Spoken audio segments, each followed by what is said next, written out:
Hello all, welcome to this session. In this session, I am going to give you an assignment.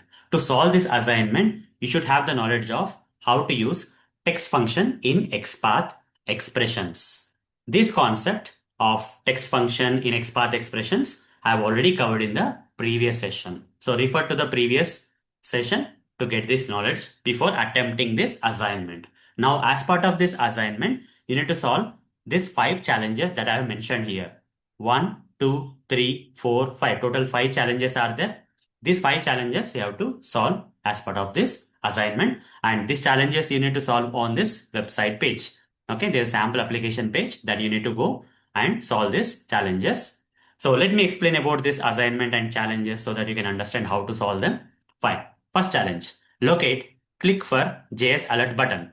Okay, first you go to this website page, guys. Open the browser and here search for internet Heroku app.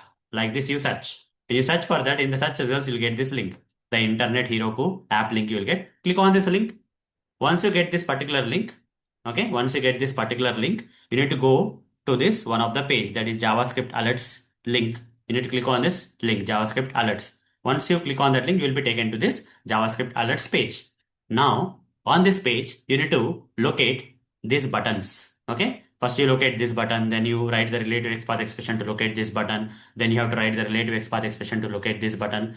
So while locating this particular buttons, you can use text function. Okay, which function you have to use? You have to use text function in XPath expressions. With the help of the text function or by writing this text function in the XPath expressions, you need to locate these buttons one by one. First, you write the relative XPath expression. With the help of text function in XPath expression, you have to locate this click for JS alert button, which is the first challenge. That's the first challenge. Second challenge is another button on the same page. Click for JS confirm. Okay, what is the other button we have? Click for JS confirm. Then you write the relative XPath expression for locating this button. Okay, and where you have to use a text function in the XPath expressions.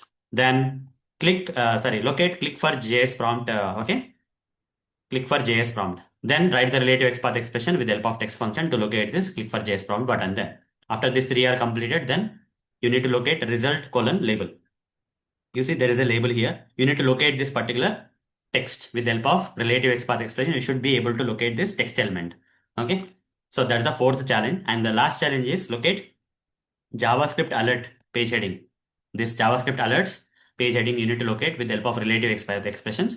So all these 5 challenges you have to take the help of text function. Okay, you need to use text function in the XPath expressions to locate all these elements that I have covered or given as challenge in this assignment. So that's all for this session. See you in the next session. Thank you. Bye bye.